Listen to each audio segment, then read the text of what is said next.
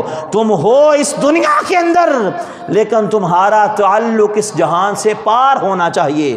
یہ حضور اپنی امت کو پیغام دے کر گئے ہیں، اور حضور نے فرمایا کہ جس طرح میں معراج پر گیا ہوں، اللہ نے حضور کو معجزہ معراج عطا کیا ہے، تو ساتھ ہی فرما دیا، فرمایا میری امت کے لیے بھی معراج ہے، میری امت کے لیے بھی بولیے کیا ہے؟ معراج ہے۔ حضور کیا معراج ہے؟ فرمایا نماز مومن کی معراج ہے۔